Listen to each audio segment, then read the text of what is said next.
Welcome to another episode of Twice Told Tales. Today we have returning guest Vanessa Beeley from Syria. So we're going to talk today about the recent attacks on Syria and the wider implications of that. So welcome, Vanessa. How are you? I don't really know how to answer that question anymore. Yeah. You know, Yeah, it's a heavy time to deal with. So could you tell us about what happened in Syria over the weekend and how it's what the atmosphere in Syria is about these attacks? Yeah, well, I mean, I think this was probably the most audacious attack by the Zionist entity so far, targeting central Damascus in Mezeh in western villas, which is an area, it's a high security area. It's an area where you have many embassies, including the South African embassy. I'm sure that was a coincidence, almost only a few buildings away. Venezuela. The UN buildings, as I said, it's a really central area, and of course it was at around 9:30 in the morning. Most of Israel's assassinations are outside Damascus, or their attacks are carried out at night or the early hours of the morning. So, as I said, this was a very blatant disregard of any kind of international law. It destroyed a 4-story building. It killed a number of people passing by, and Syrian Arab Army that are always kind of on patrol in those streets anyway because of the number of embassies that are there and the UN. It's a high secure area. And of course the 5 IRGC senior intelligence from the military side. And in fact, in the beginning, I think there were only 4 that were actually found immediately dead. The 5th was recovered, was still alive, and he died at around 5 in the afternoon. The funerals were held for them here in Damascus on the morning after. No, sorry, on the morning after. Sorry, I'm losing track of days at the moment. And of course, this is, it's the 3rd assassination of senior IRGC officials since before Christmas. The last one being on the 4th of January, which was Rabi Mousavi, who was close to Qasem Soleimani. And that came immediately after the Karam terrorist attack inside Iran, which killed 100, injuring more than 200 as far as we know so far. So, I think everyone was outraged. I think everyone feels, even some of the most conservative military analysts here that I speak to regularly are kind of saying, okay, we're going to war. There isn't a bat of an eyelid, really. They just feel like, okay, enough's enough. Iran had targeted Erbil in Iraq and Idlib in Syria. In Erbil, targeting Mossad operatives and Kurdish businessmen that was was instrumental in the theft of Iraqi oil by the US established Iraqi Kurdistan and trafficking it through Turkey and selling to Israel. And of course, everyone was trying to kind of deny this and saying that this was just propaganda from Iran. But then within days, what does Israel do? It targets 5 IRGC officials in Damascus. So for me, that's, it's clear that it was hurt by Iran's attack in Iraq. And also in Syria, of course, because they targeted the headquarters of the TIP, the Turkestans. And I think, ISIS Khorasan, which again were being trafficked through Afghanistan in order to carry out attacks in Iran. So I think Iran is making a very clear stand here, and it's saying, because the timing is such that Iran must be starting to feel, okay, they're escalating. They're speaking now about invading southern Lebanon. There was an incursion on the early hours of Sunday, so the day after the Israeli attack on Damascus, and that was repelled by Hezbollah. But the rhetoric from the Zionist authorities and officials is very clear that they want to push Hezbollah back beyond the Litani River, and they've been very clear about that since before Christmas. It's clear also that the US wants them to kind of, on the genocide in Gaza, and hence the withdrawal of troops, the occupation of strategic areas in Khan Yunis. But the massacre continues, but just on a relatively lower scale.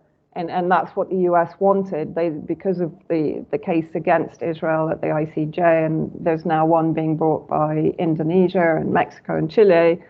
They wanted the spotlight off that and to switch to Lebanon and to Hezbollah. So I think at the moment Iran is making very clear signals to its enemies, but also to its potential allies like Pakistan. So I think that's very much what we're seeing at the moment.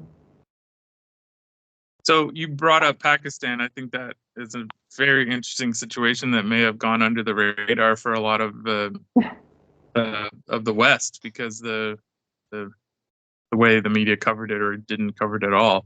Could you just describe what that is, and maybe we can talk about it, because I think it's one of the most fascinating diplomatic events happened in my lifetime. Well, I think you always have to remember that the Foreign Affairs Ministry is PR, and what you see on the surface is not necessarily what the legs are doing under the water. And I think this is a very clear-cut case where even some officials kind of forgot what they should be saying, and were still extending brotherly feelings between themselves, between Pakistan and Iran. I mean, I was getting slightly confused by that messaging that was ongoing, because it was definitely contradictory, and I was like, okay, so this is a cosmetic falling out over a mutual strategy, in my opinion. Iran carried out the attack on the Baluch separatist terrorists that have been really over the years, I think from 2012, correct me if I'm wrong, they've killed almost more than 1,000 border security guards and IRGC, etc. And they also pose a threat to Pakistan from inside Iran. So that border security is very important. Now, who's the external backer of that group? I mean, US, Israel, I mean, every single terrorist group on the planet right now. Correct. Although they're happily labeling anyone that is actually fighting the terrorist groups that they are expanding and supporting, they're labeling them terrorists, as they've just done recently with Ansarullah in Yemen, of course. But we'll come on to that later. But I just want to clarify that the strike that happened, Iran struck this terrorist base in Pakistan, the U.S.-backed terrorist base in Pakistan, at the very same time that in the very same operation where they struck the U.S. Israeli-backed ISIS terrorist cell in Kurdistan. So these were two strikes at the same time to get, and the one in Kurdistan is sort of, there's in terms of diplomacy, it's kind of up in the air, but Pakistan is definitely a state, and it's a nuclear armed state. And so Iran was sending a missile into a nuclear armed state. I mean, yeah, but I mean, this means there was foreknowledge. Exactly. Iran is not crazy. Pakistan is also not crazy. And as I said, the messaging, even from within Iraq, actually, there was a kind of rather cosmetic condemnation, and it's still kind of trickling along now. But Iraq is effectively occupied by the United States. It has to be very careful, right? But I think both countries were in a similar situation, Pakistan and Iraq. Iran had been saying to them for years now, you really have to protect our borders from your side, because the terrorists are coming through and they're carrying out attacks. both Iraq and Pakistan. And there's an article on the Cradle where they cite an official that is actually saying we didn't do enough. We didn't do a good enough job of protecting the Iranian-Pakistani border. And Iraq, for sure, has not done enough. In a sense, Iraq is in a very different position. It's occupied. It's effectively very well controlled by the United States. It's still infested by ISIS. It has the MEK there, although they claim to be back in Albania. They have the Kurds that are basically another faction of US proxies inside Iraq, just as they are inside Syria. So Iraq is in a very different position. It's in a more vulnerable position, in my opinion. And for that reason, the kind of the diplomatic language is continuing. But with Pakistan, it was so obvious to me from within the first half an hour, really, because it's beneficial to both countries for this terrorist organization to be suppressed and basically eliminated. So it made both countries. Yeah, sorry, go on. Oh yeah, go ahead, Satara. Yeah, I was going to say, like, both Iran and Pakistan have been suffering from the terrorist attacks by the separatist Balochistan terrorists, but also I think probably 1 day before or 2 days before the strike, Iran's strike happened, Iran and Pakistan were having joint military exercise in the Persian Gulf. I don't know. I mean, had to check back because I was like, that was only a few days ago, right? Exactly. Planned it. It was very close. It was obviously a planning exercise or planning event for this because, it was obvious. You scratch my back, I scratch yours. Exercise, and not only did they get rid of terrorists, U.S.-backed terrorists, they also demonstrated the amazing precision and power of their missile technology. Both countries, over long distances, which are distances which threaten Tel Aviv, and then also they gave a giant middle finger to the CIA's supposed control of Pakistani ISI, their intelligence services, and so it's it was such a win for the resistance, and nobody has really, that I've seen, has really broken it down and described it, because I guess that it's all circumstantial evidence. There's no way to there's no one coming out interviewing and say this is indeed what happened. So it's kind of hard to write an article. Go on. It's also very difficult for me to believe that if there was a missile coming to Iran's soil, Iran's defensive system would not be activated and do anything. Both of them. Because Pakistan and Iran air defenses didn't even activate, as far as I'm concerned. So, there's a number of clues which kind of point to this being a prearranged strategic attack. And also the other thing was how China almost immediately stepped in and said, we can broker any We're talk. brothers. But, it's the thing is that China is close to both Iran and Pakistan, right? So it seemed a huge amount of theater to me to achieve, as you said, a very clear strategic gain. And I think that all those launches of missiles by Iran were a tremendous strategic gain. They were very sort of calculated. Because as you said, when you look at the map, the 1,200 kilometers, I think the full range is around 1,400, 1,450.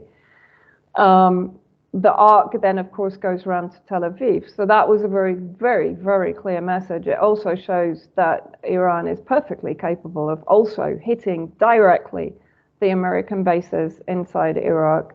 And of course, since the assassination on Saturday, the Islamic resistance, which of course is nothing more than another proxy of Iran, I think carried out the largest attack on the Ain al-Assad base in Iraq. And there are claims that there were up to 70 American personnel killed over the weekend. Of course, they're claiming, traumatic brain injury, which is what they always do when there's large numbers of casualties. Flashback to 2020, January 2020. exactly. Anyone wants to go Exactly. research No, and that. they've used it again also. They've used that again fairly recently. So, but I think what is now happening is we are seeing this escalation across all fronts. You have to remember also that in Syria we have probably in the region of, I don't know, 50 to 100,000 terrorists still operating under the control of Turkey and Israel and US, UK, EU countries. Since October the 7th, ISIS has been released from around the area of Al Tanf, the US base in the southeast, to carry out attacks, pretty heavy attacks against Syrian Arab army positions. In fact, trying to regain areas like the Dabuk gas and oil fields to the east of Homs. That was an attack that was driven back, but it was an intensive battle over about 2 days. We have reports that the 1,500 odd American troops that are now being deployed again to Syria and Iraq, although they keep claiming there's no American troops in Syria or Iraq, are to basically train ISIS in the Huran, in the Iraqi kind of the desert areas, some of the most inaccessible areas, and one of the biggest areas of Iraq, and that PMU forces have tried to attack ISIS forces and have been actually driven back by US forces. So, that gives you a very good idea. If this escalation happens, if the escalation pushes on into Lebanon, there is high potential of the war being reignited inside Syria and even inside Iraq for ISIS to be used as a proxy to fight against the PMU and to distract them from the war against Gaza, against Palestine. You see what I mean? So they're preparing to escalate on different fronts, but it's not going to be a kind of US shock and awe campaign because that's too blatant. We're seeing the bombing of Yemen, of course, which again is in contravention of every single international law on the planet. And by Saudi Arabia also joined again the US and the UK in bombing Yemen, which is yes on the recent one. Oh wow, that is insane. Yes, I can recheck the news, but that's like what I've read maybe a couple of hours ago. And if that's the case, Saudi is playing such a dirty game, to be honest. At the emergency summit, they vetoed the really strong proposal that was put across by, Palestine, Yemen, Lebanon, all the real resistance axis, and by Syria. And actually, President Assad's speech was probably one of the strongest, if not the strongest, at the emergency summit. And they were talking about preventing use of airspace to bring supplies to Israel. It was a really strong proposal, and that was completely blocked by, guess who? Jordan, Morocco, and Saudi Arabia. That's amazing. And what they came up with in the end was just so feeble. I don't even think they've put into action the final proposal, but it was disgusting. And I was told that there were officials from the UK there that were basically lobbying every single Arab state leader to not, don't do anything too strong against Israel. We have it all under control, blah, blah, blah, because this was relatively early on. Saudi Arabia has refused to allow its airspace for missiles to Israel, as has Jordan. Jordan has brought them down. Egypt has brought them down. Jordan's gunning to like they're part of the weapon supply route for Israel. So yeah, absolutely. And when the sea supply route was getting cut off, of course, who opened the land bridge is UAE. Yeah. So it's not really not a surprise. Go on, sorry. Yeah, without Saudi Arabia, Egypt, and Jordan, there wouldn't be no Israel, right? No, exactly. So it's very clear where they stand. Egypt, traditionally, I was in Gaza in 2012 in the Israeli aggression then, and back then Egypt was I mean, unbelievably cruel to Palestinians that were trying to leave. And both Eva and I went through the humiliating experience of trying to enter through Rafah, through the gates, where at one point in 2000 and just trying to remember my timings now, 2012, there were thousands of Palestinians trying to get back in. And I mean, the Egyptians traditionally, and it doesn't matter which president, even Morsi used to pour sewage water into the tunnels, you know. So since the death of Gamal Abdel Nasser, Egypt has pivoted more and more towards the West and towards Israel. So that signed the Camp David agreement. At least was able to voice what they wanted for a brief moment. But the thing is, the Egyptian security force is extorting Palestinians who just want to save their lives, who want to cross the border, want to get out of Gaza. You have to pay like $10,000. Yeah, it's 9,000. It's just like I mean, it's pure corruption and extortion of like keeping people in a murder chamber and then charging them like an illegal, like a corruption fee to get out of a murder chamber. Imagine the disgusting humans that do that. Yeah. I mean, you know, you only have to look at their actions every single day, every single hour on every single Telegram channel to understand what absolute psychopathic monsters they are. And they've been indoctrinated to be such from kindergarten upwards. You know, the entire education system inside Israel just breeds these talking about Egypt, though. Genocidal maniacs. Oh, in Egypt. The Egyptian border, but, you know, like that, Egyptian fellow Arabs are extorting people who have, you know, lost their families and just don't want to die themselves, are taking their money from them. And the Israelis too are stealing money from the Palestinians. But I just can't imagine a fellow Arab, like a fellow like Muslim. How do they like? That's what I don't understand with Saudi Arabia. It's just like how do they? I don't consider Saudi Arabia to be Arab. I don't even consider it as part of.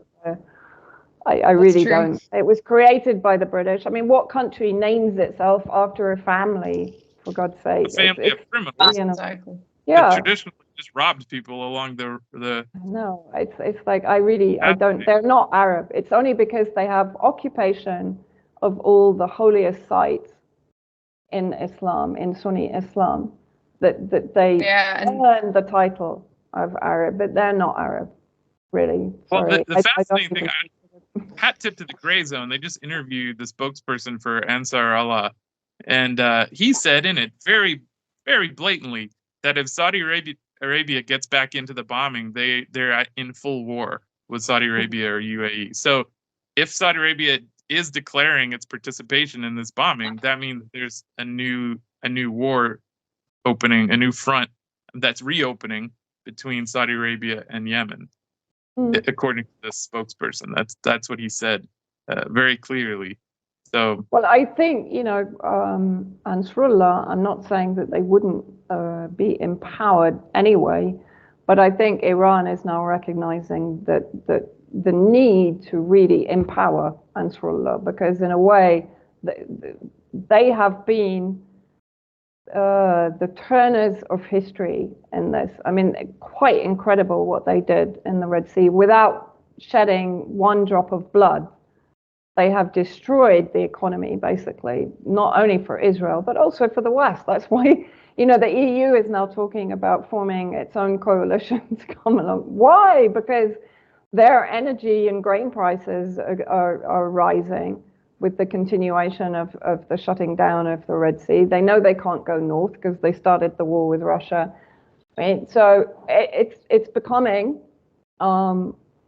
a kind of self-inflicted wound for the West, basically. And the thing is that the US, this is what I keep saying, none of this would be happening if the US had not vetoed a ceasefire from the first place, right? Yeah. None of this would have happened. So who's pushing this? Who's engineering all of this? It becomes very clear. Netanyahu to me now is no more than a Zelensky. Israel is no more than an asset to reshape the Middle East as according to the clean break doctrine, the new Middle East in 2006, Greater Middle East, the Oded Yinon plan, etc. It doesn't. All of them are slightly different, but the effect is the same: balkanizing the Middle East, weakening the resistant states, or destroying them, and basically eradicating any kind of resistance culture. Right? Do you think they would hang Israel out to dry like they did Ukraine, or are doing to Ukraine? Like, it seems like Israel is way too ingrained in U.S. politics to actually be but at the same time, I mean, Robert F. Kennedy's statement when he basically said, you know, they are what stands between us and the rise of Russia, China, BRICS, Iran, and the control of commodities in the region. Israel is what stands between that and us. There was no compassion for the Israeli people. Yeah. There was no compassion for Netanyahu. And don't forget Netanyahu's connections to Ukraine. Right. Because he's a Jabotinsky follower. And of course, Jabotinsky was a Zionist collaborator with the Nazis in the early 1920s in Ukraine. But Jabotinsky was the creator of really what is the expansionist Zionism. And they all are, Smotrich, Gallant, all of them. I mean, Gallant has been very clear. He said, if we don't have a victory, we won't survive in the Middle East. He's absolutely right. He knows they're not as dumb as Zelensky, but they are being definitely used by the West. Well, I mean, if that's the case, the long-term project lasts like 75 years, building up Israel as this force to eventually hoist upon a giant war. That means we are entering potentially a very giant war, because Ukraine was a very small project. It was 10 years of, you know, maybe a little bit more of manipulation and funding the crazy extremists. But Israel's been a very long project to get a destabilizing war started.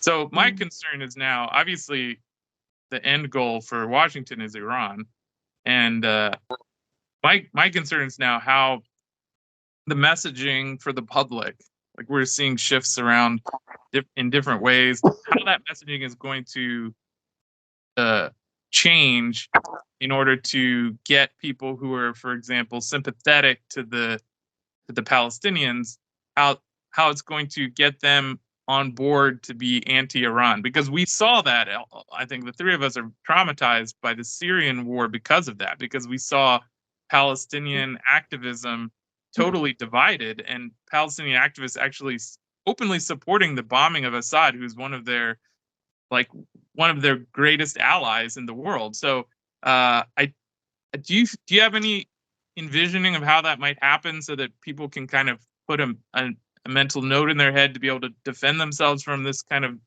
insane messaging that might be coming forward?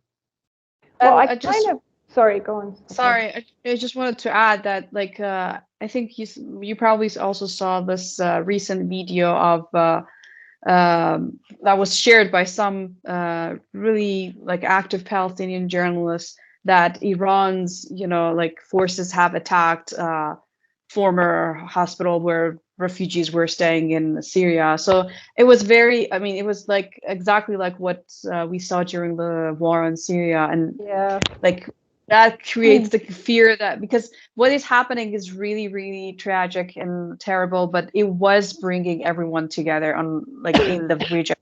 Like, it was creating unity.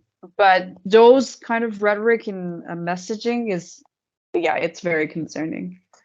I think what happened with that, I don't think it's anything to be majorly concerned about, because I have friends in Gaza from the time I spent there, and I've managed, one friend of mine has managed to make it from his house that was completely destroyed just after they finished building it after their wedding, and they'd only just moved in.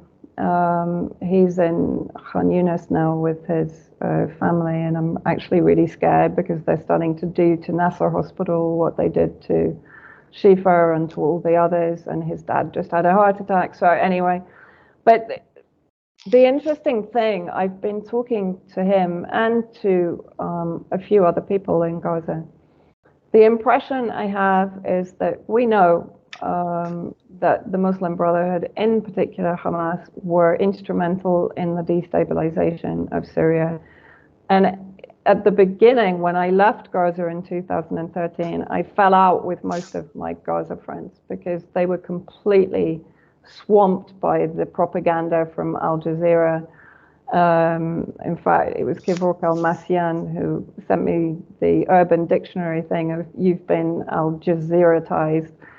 And so, you know, unfortunately, many of them were kind of brainwashed for the last 13 years. And so therefore, I think you still have that residue. I think while Saad Nasrallah and Soleimani were working for the unity of the resistance at the top level, and there were huge changes made from 2017 onwards, which resulted in the normalization with Damascus and the visit of Hamas to Damascus in 2021. Down the chain amongst Gazan citizens, nothing has really changed. So they're not really very politicized. You know, even the journalists are not politicized. They're just very focused on their cause, on Palestine. And so therefore the kind of the external politics, or who is helping them, or who is arming the resistance is kind of not in there. I don't think they're even going to really go there, you know. So I think, unfortunately, yeah, you're going to just get a regurgitation of White Helmets news or Al Jazeera news, because I still don't trust Al Jazeera. Me neither. Although it's doing a good job, of course, on Gaza and on, it's still putting out kind of snaky messages every now and then. By snake, I mean like that, not sneaky. But it's its magician's trick. It's its sleight of hand. It shows Gaza, and then it's forcing this anti-Syrian, anti-Iranian. Yeah, Middle East eye are kind of even anti-Hamas. Like the way they're putting it is like it's a Hamas-Israel conflict. Like it's not. Exactly. Yeah, no, it's you know, you can't trust any of these media, but unfortunately, you know, people in Gaza don't really have access to much else, and plus their daily survival is such that they don't have the capacity to look into things in depth. But the interesting thing is, I mean, I was talking to him and we were discussing Syria, and as I said, he was really confused. So I was just gently explaining some things to him, and he was perfectly open to it. So, you know, I think because there's a bit of an attitude in Syria also. Well, you know, they betrayed us. Right, and although there are rallies and demonstrations, it's not like Yemen, for example, right? But I kind of understand it, because people here are also on their knees. They're really struggling economically. Most are really in severe poverty without any services whatsoever. None of that has changed, so I kind of get it. But if, for example, you know, the war escalates, then you'll see unity again. But it is a bit of a mess. But just coming back to your question about how they could possibly play it in order to, of course, they've already been doing so with women's rights and all the rest of it, and the protesters, and now they're talking about the execution, I can't remember his name now, of the supposedly disabled prisoner. And even after the missile attack on Erbil, I actually got attacked because I covered it on UK Column News. And at that point, I don't think the news had come through that there was a British citizen, albeit he was Iraqi in origin. He was a British citizen in the house, and he was killed. And we had sort of a couple of emails, and I had a really weird Facebook message But he was a British citizen, and if you think that he was involved with Mossad or with stealing oil or anything like that, that's just complete libel, blah, blah, blah, blah, blah. And so I think they're looking for footholds at the moment to demonize Iran. I guess their default position or fallback position is always going to be a false flag. Yeah, I'm surprised we haven't seen one up till now. Yeah, to be honest, I'm always looking for someone to put a explosive in the Al-Aqsa or something like that and just kick it off, because it seems like that kind of thing would be one of the key. I don't know, or just an explosive in Chicago, something. Blame it on Hamas, something like that. 7th of October was, to a degree, I think, a false flag. I'm not saying there was collusion between Hamas and Israel to that extent. Let it happen on purpose. It was used. But it happened on purpose, and it was used. Yeah. So either it happened, and then they saw the opportunity to create a kind of, atrocity scenario. And that's why the soldiers held back. That's why the soldiers fired on their own civilians and killed their own civilians with tanks, with Apaches, etc. And of course, now we're hearing stories that they've gassed their own soldiers in the tunnels with Hamas and so on. So, they're perfectly happy to commit atrocities against their own civilians in order to achieve the ultimate victimhood, while they themselves are the genocidal maniacs. People don't realize that that's a historic feature of Zionism. Like, they've been killing Jews for their state ever since the beginning. They've been bombing Jewish mosques as false flag operations from Morocco to Iraq to get the indigenous Jewish population to fear for their lives so they would move to Israel. And also just the boats of Jewish refugees from Germany in World War II. The Zionists were using them as pawns in their game. So they have no respect for Jewish people. That they pretend to be Jewish, and they brainwashed a lot of, probably a majority of the world's Jews, to believe that Zionists are their friends. But they are, and that's why I think when you talk about it, comparing it to Ukraine, I really think I've thought that from the beginning of Ukraine. I was like, this just looks like an Israel. I think that's the game, is the messaging just hits people for years until they are convinced that they're part of this group, and then the U.S. just sells them out and sends them into the meat grinder. Yeah, because if Israel is really, the only thing that Israel can do well is massacre from the sky. Very similar, really, to the United States. As soon as the United States puts boots on the ground, it's failed.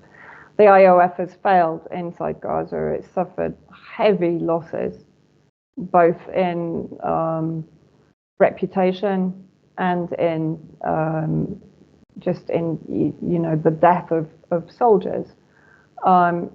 If they do really think that they can enter Lebanon and face an army like Hezbollah, they're insane. They're completely insane.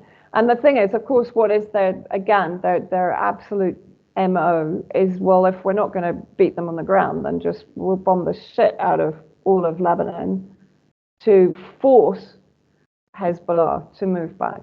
Because if we kill people in Beirut because of Hezbollah, and of course, British intelligence, French intelligence, American intelligence have been working on the sectarian divide inside Lebanon for some time now.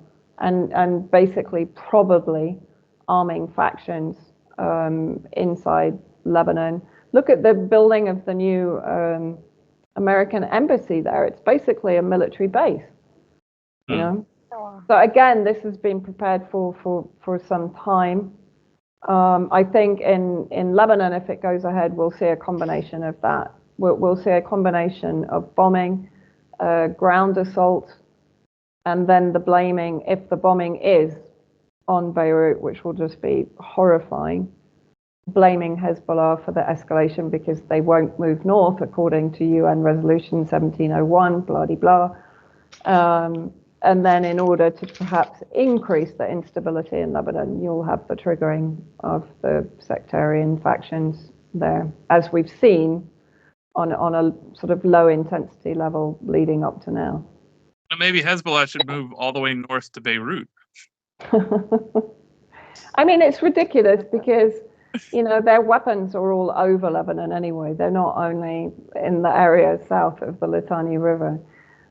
Israel itself has encroached onto the so-called blue line by building watchtowers and, you know, vast military bases right on the border with Lebanon. So, you know, it again, it always tries to pull the kind of the moral card or the international law card. Well, it's not really working anymore. You know, people are sick of it, to be honest. And Yeah. What I've noticed even on social media now, even claims, you know, even talk about the Holocaust, about anti-Semitism, it's losing its magic touch. Totally. It really Exactly. is, you know, Exactly. because people Yeah, are it's really very starting different. to see through it. Yeah. And when you've got Zionists, like a young generation of Zionists storming the AIPAC building, right, and where was it, Yeah. New York? Or I mean, I never thought I would see that ever. Yeah. Well, Yeah. there was a Yeah, poll, that was very Harvard did a surprising. poll of like racial issues, and one of the questions was, do you view Jews as a class as oppressors? And the group 18 to 24-year-old, like 67% view Jews as oppressors, as a category.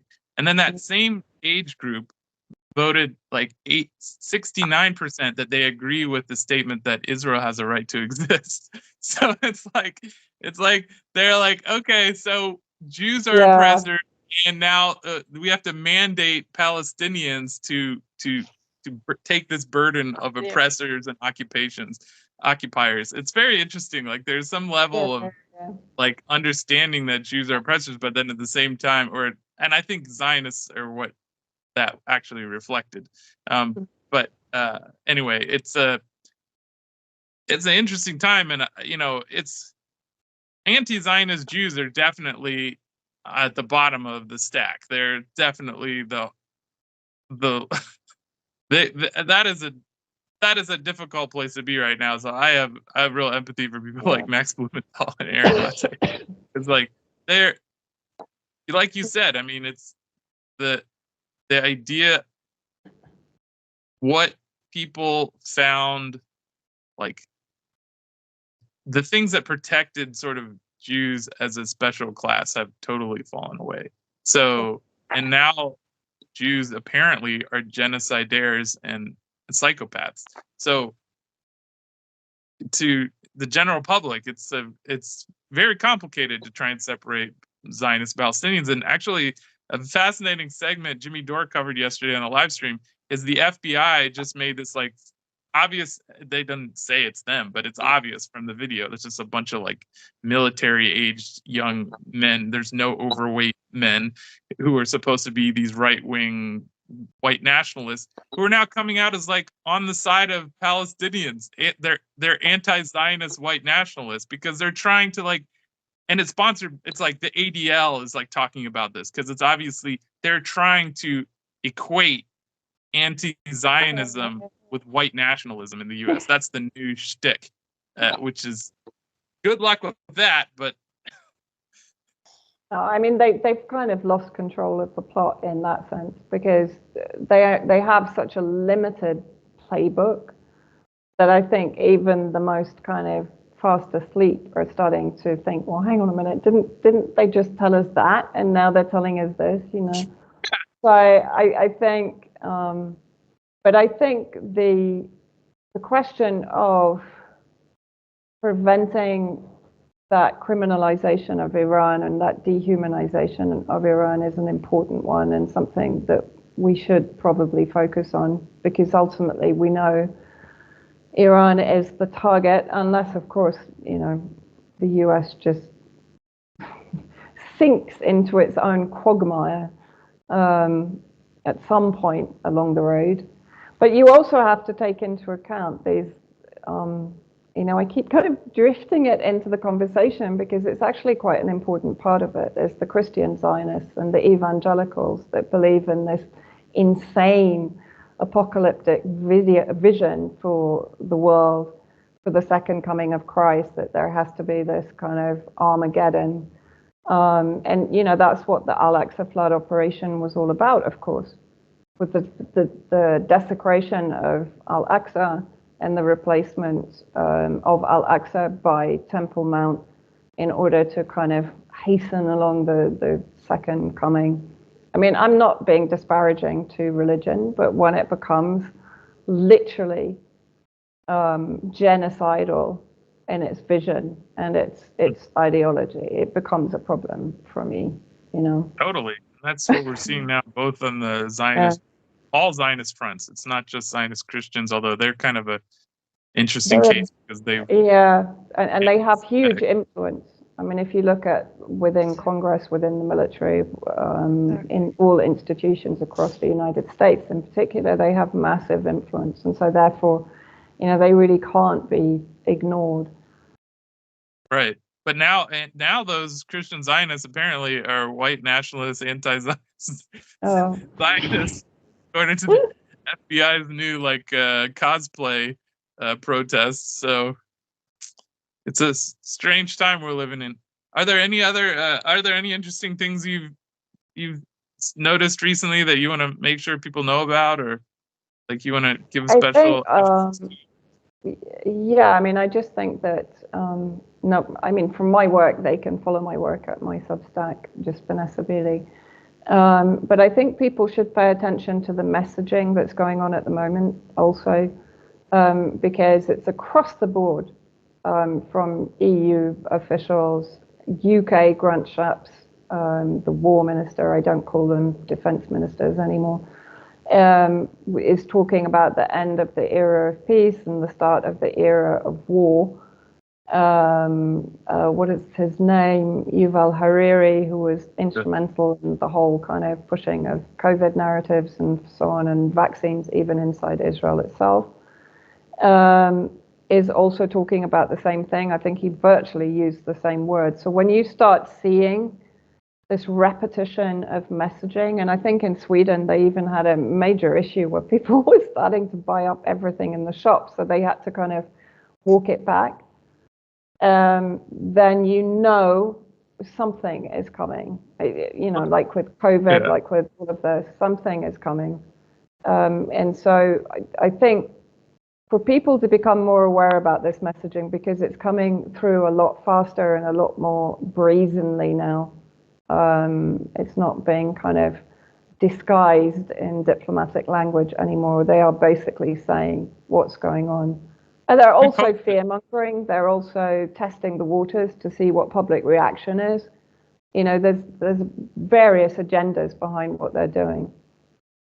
Yeah, we posted a video in the channel, Telegram channel, a few days ago of the NATO spokesman basically telling people all the supplies they need to be stocked up on, including a battery-powered radio, which is that's 20 years ago maybe technology. And then the funny thing is, there's reports that the electronic shops in Europe are back ordered now on battery-powered radios because they didn't have nobody's buying them, so they didn't have any stock. So people bought up all the battery-powered radios because people are paying attention to these messaging. So I think it is making, especially the European public, which tends to be very much when a politician says something, they believe it. So that's why they're going out of. I don't think Americans would buy battery-powered radios if Biden literally told them to do it.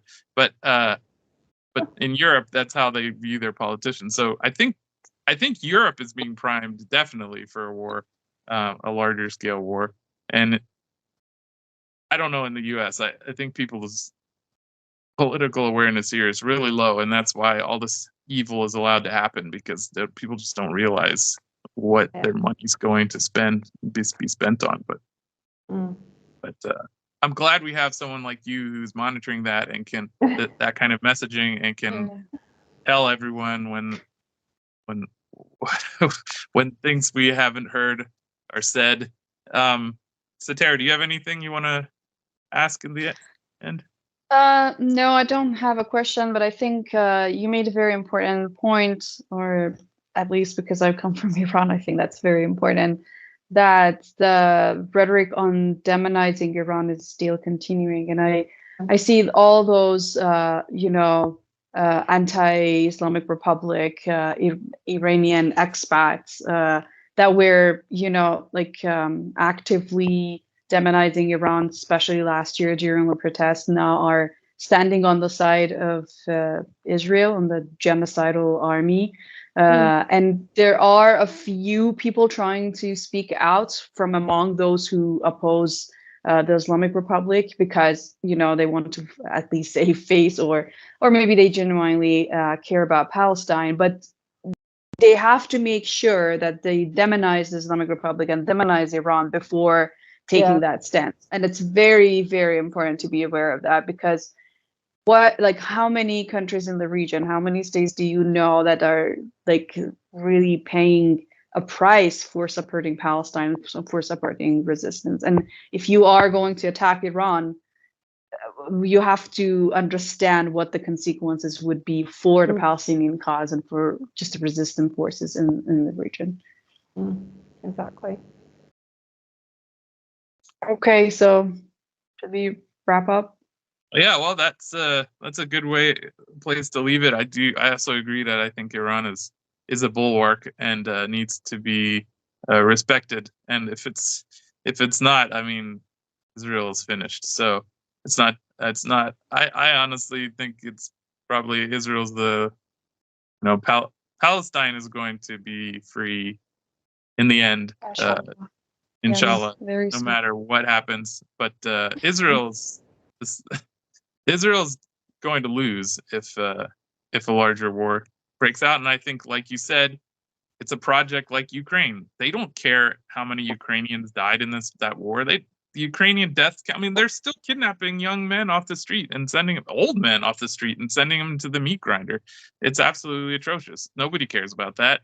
In the West, and also you have the same situation where there's multiple foreign mercenaries coming and fighting in Gaza, and Yeah, I posted a picture in the Telegram group of this obviously ethnically Chinese woman in an IDF uniform.